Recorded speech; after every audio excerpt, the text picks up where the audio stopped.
여러분 안녕하세요. 우리 세 번째 강좌가 되어겠습니다.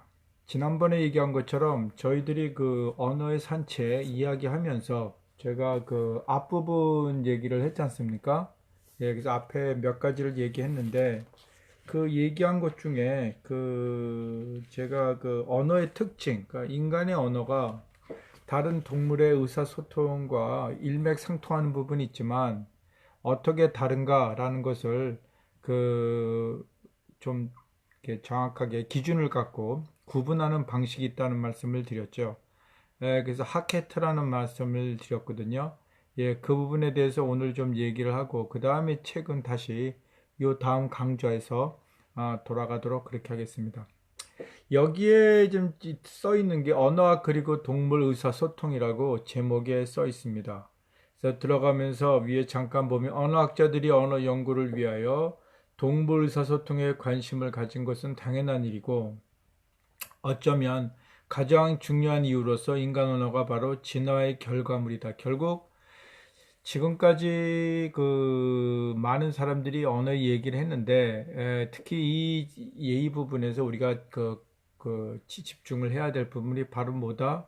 바로 진화라는 거예요. 그러니까 진화 과정에서 동물도 나름대로 소통하는 방식이 있고 인간도 소통하는 방식이 있고 그것은 진화의 결과물이라는 거죠. 그 과정에서 상호 차이가 나타난다. 이렇게 내 그 차이를 다음의 기준으로 갖고 하나하나 비교해 보면 확실하게 알 수 있을 거다. 뭐 이런 얘기가 되겠습니다. 그래서 동물 의사소통 연구를 하는 그 과정을 통해서 우리 자신을 이해하는 실마리 나올 수도 있고 외에도 동물 의사소통 체계를 연구하는 가운데 인간 의사소통에서 충분하게 평가되지 못한 부분까지 그러니까 그동안 사람을 관찰하는 것보다 동물 관찰하는 게 훨씬 더 쉬울 수도 있죠. 그렇기 때문에 그거를 비유해서 우리가 생각해 본다면 또 상호 비교한다면 의사소통이라는 공통된 부분에서 상호 관련성을 찾기가 그만큼 더 쉽다 이렇게 이해하시면 되겠습니다. 그래서 밑단 중요한 부분은 인간은 언어 활용 속에 있어서 언어의 특출함을 이해하기 한계가 있을 수 있죠. 이런 와중에 동물 의사소통의 연구를 통해서 인간 언어의 관점들을 다시 한번 짚어본다 됩니다. 그래서 아까 말한 동물과 그 인간의 어떤 상호 소통을 의사소통이라는 공통점을 놓고 얘기했을 때 그 공통점 속에서 그래도 서로 차이가 있는 거를 우리가 있고 없고 그래서 만약에 20가지면 뭐 인간 언어는 다 20가지가 다 있는데 동물 언어는 10가지밖에 없다. 만약 그런다면 같은 의사소통이라 하더라도 인간 언어는 좀 더 다르다. 이렇게 얘기를 할 수가 있는 거죠. 그렇다면 이제 우리가 그러면 그 비교의 그 수단이 무엇입니까? 라고 했을 때 여기 밑에 하케트, HOCKTD, 알트만도 있습니다만 하케트 부분이 훨씬 더 핵심적으로 역할을 했다. 이렇게 하시면 될 것 같습니다.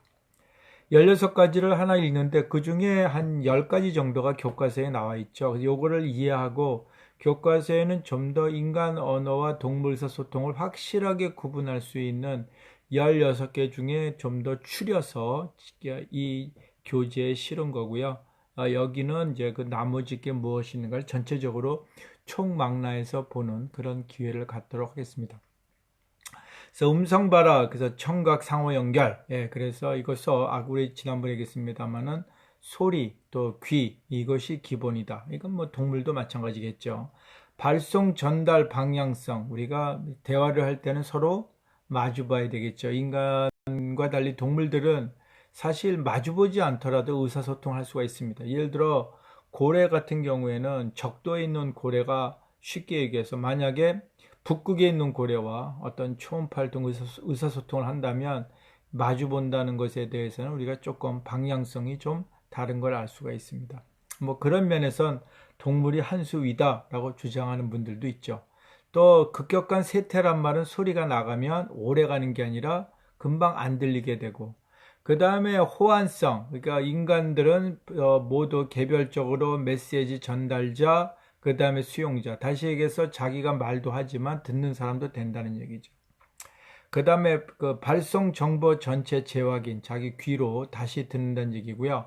그 다음에 전문화라는 건 의사소통 체계가 다른 생략 기능에 대한 상관성 여부를 구별할 필요가 없는 한에서는 저기 그 발화는 발화, 곧 언어에만 쓰인다는 거. 물론 입이라는 게 발화할 때 먹는 것도 쓰이고 다른 용도도 있습니다만 특히 언어에 대한 측면은 굉장히 그 특성화되어 있다. 그다음에 의미성, 이 중요한 말인데 인간의 언어에 대해서는 각각의 말에 단어라고 한다면 의미가 확실하게 규명되어 있죠. 동물도 물론 그런 부분이 없지 않아 있습니다만 그 의미의 그 다양함은 조금 더 우리가 생각해 볼 여지가 있죠. 인간의 언어에서 임의성이란 말은 의미성과 같이 한 단어에 한 의미가 들어가는 것은 사람들 사이의 약속이고 그 소리에 어떤 특정한 성격이 어떤 속성이 숨어 있어서 특정한 의미를 갖는 것은 아니다. 분별성이란 말은 아까 소리를 하나하나 별도 우리가 cat 그러면 K-A-T의 동물도 이런 부분은 존재한다고 볼 수 있습니다. 네, 그 다음에 10번 변이성입니다. 인간 언어는 시간, 공간에 구애받지 않는다. 생산성은 이게 이제 바로 촘스키가 주장하는 인간은 무한정의 문장을 정말 끝도 없이 만들어낼 수 있다. 새로운 문장으로. 동물보다는 그것이 굉장히 놀라운 부분이다 라고 주장을 하는 거죠. 전통의 전달이라는 것은 결국 세대를 거쳐 학습, 옛날 이야기를 통해서 조상의 이야기를 이 얘기를 통해 들을 수 있는 거. 뭐 동물들 경우에도 그럴 수 있습니다만은 글쎄요. 표현 방식에는 좀 생각을 해봐야죠. 패턴의 이중성, 아까 임의성에서 소리와 의미, 별도의 두 개가 독립적으로 되어 있다. 그래서 두얼리티, 두얼이란 말은 처음부터 두 개로 존재한다. 얼버무림입니다. 그래서 종종 우리가 무의미한 표현, 다시 얘기해서 우리가 중간중간 뭐 한숨을 쉰다던가 어떤 소리 같은 거는 뭐 어떤 엄마야, 뭐 어머, 뭐 이런 거 있잖아. 아이쿠 이런 말들은 말은 분명한데 의미 전달에는 조금 기능이 다를 수 있죠. 제기성이라는 것은 그 인간 언어에서 바로 자신의 의사소통을 위해서 사용하는 대상에 대해 의견을 나누기도 한다. 그래서 사람들이 결국 뭐예요? 언어로 설명한다는 얘기죠. 이게 굉장히 어려운 말입니다. 동물들이 자기 말을 자기의 소리로 설명한다. 소가 음매로 설명한다. 글쎄, 학습성은 아까 말한 대로 다양한 언어의 학습이 되겠습니다. 이게 지금 16가지를 쭉 설명을 했는데, 요 중에 이제 10가지를 교과서에 나올 거거든요. 요 부분들에 대한 이야기를 이제 여러분들이 봤으니까, 이 책에 다시 이제 우리가 돌아가서 교재를 설명할 때 크게 어렵지 않게 이해할 수 있지 않을까, 이렇게 됩니다. 하케트란 이름과 16개, 그 부분은 이해해 주시면 좋겠습니다.